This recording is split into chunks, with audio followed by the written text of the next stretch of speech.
আসসালামু আলাইকুম। কেমন আছেন আপু এবং ভাইয়ারা? আমি তো আলহামদুলিল্লাহ অনেক ভালো আছি। তো উঠছি তো অনেক সকালে। সকালে উঠা কি রান্না করছি দেখাই। শিম আলু দিয়ে বোয়াল মাছ রান্না করছি। তারপরে ভাত আর ডাল ছিল। গরম কইরা তানজিনাকে দিলাম। তারপর পাতিলে যেটুকু ডাল ছিল, কালকের একটু তরকারি দোনোটা মিলায়া আবার গরম কইরা বাটিটার মধ্যে বাইরে নিলাম। পারোটাটা ভাইজা নেই আমরা। আর চাও বসাই দেই। তো আজকে আমাদের কালকের ডালটা দিয়েই আপনার খাওয়া হয়ে যাবে পারোটা। কারণ ডালটা না খুব ঘন। আর ইদানিং ঘন ডাইলই সবাই পছন্দ করতাছে। ভালোই লাগে ঘন ডাইল মাঝে মধ্যে। তারপর চাটা বসাই দেই। চাটা বসাই দিয়া ওই চুলায় দিয়া তারপর আমি পারোটাগুলা ভাইজা নেই। তো আজকে আপনাদেরকে শুধু দেখাবো যে সারাদিন আপনার কাজ আমার। সারাদিন এই রান্না-বাড়ার কাজই আমার। এতর মাঝে মানি ৪ বেলার রান্না করতে হয়। হ্যাঁ? মাঝে খুব খারাপ লাগে। কারণ এম রান্না করাও আসলে যে সবসময় বিষয়টা ভালো লাগে ওরকম না। খাটনি আছে। একা হাতে করি তো। কোটা, বাছা, ধোয়া এগুলাই ঝামেলা বেশি। তো বোয়াল মাছ রান্না করলাম। এখন আবার পারোটাটা ভাজতাছি আর মনে চিন্তা করতাছি যে তাফসীর তো খাবে না। এখন কি করা যায় তাফসীরের জন্য? তো চিন্তা করলেন যে প্রাণের স্বামীরে ডাকি ঘুমের থেকে উঠুক। একটা মুরগি আইনা দে। কি করব? কষ্ট হলেও কাজ করতে হবে। কারণ ছেলেটা খাবে। অ্যা কি কিছু করার নাই। না খায়া থাকবে নাকি? যাই হোক, তো তাফসীর একটা খাবে ডাল দিয়ে বলতাছে। আরেকটা চা দিয়ে খাবে। ও মা ছেলে দুজনে বইসা পড়লাম গরম। আর একদম গরম পারোটা হাত দিয়া ধরতেই পারতাছি না। শীতকাল তো ফ্যানটা ছাড়লেও আবার ১ মিনিটের মধ্যে ঠান্ডা হয়ে যায় খাবার। তখন আবার ভাল লাগে না। যে গরম রান্না করে আসলাম, ঠান্ডা হয়ে গেল, ভাল লাগে না। যাই হোক, তারপর আপনার মনে করেন গরম চা খায়া এই যে এটা এটা নিয়ে আপনার মনে করেন যে ৩ বার হলো। সকালে একবার বোয়াল মাছ রান্না করছি, তারপরে ভাত রান্না করছি, তানজিনারে ডাল গরম কইরা দিছি, তানজিনারে চা রান্না কইরা দিছি, একবার গেল। এখন আবার এই যে আলু, পেঁয়াজ, মুরগিটা, তারপরে শাক ভাজবো, মুরগি কাটবো, কাইটা শাকও রান্না করব, মুরগিও রান্না করব। আবার একটু ২ টা টমেটো সিদ্ধ দিছি। আম টমেটোর টক রান্না করতাছি। কারণ ডাল দিয়ে একটু আগেই নাস্তা খাইলাম। আবারও ডাল রান্না করব, ভাল লাগবো না বিষয়টা। আমার কাছেই ভাল লাগবো না।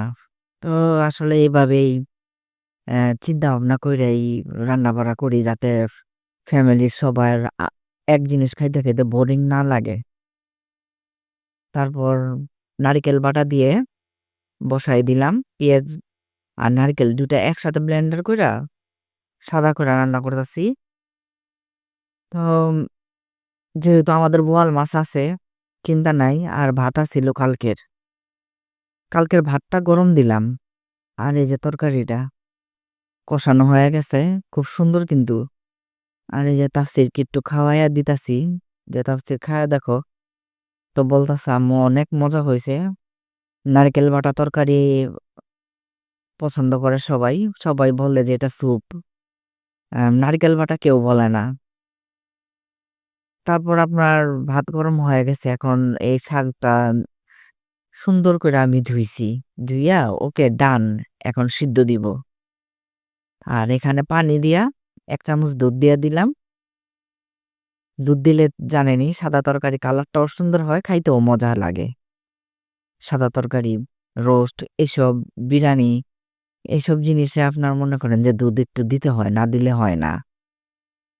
তো আপনার যে আজকে ভিডিওটা কিন্তু এটা ৩১ তারিখের ভিডিও। একেবারে বছরের শেষ দিন। তো বছরের শেষ দিন আসলে আরেকটুর জন্য অ্যা এখনই আমার মনে করেন যে অ্যা আমারই বছরের শেষ দিন হয়ে যাইতাছে। এই যে আমি খাইতে বসছি না, হ্যাঁ? ১ সপ্তাহ ধরে আমার একটা ব্যথা আসছে বাম সাইডে, ওই শোল্ডারের নিচে আপনার ব্যথাটা। তো ওই ব্যথাটা এখন অতিরিক্ত ব্যথা করতাছে। আমি অ্যাম নিঃশ্বাস নিতে পারতাছি না।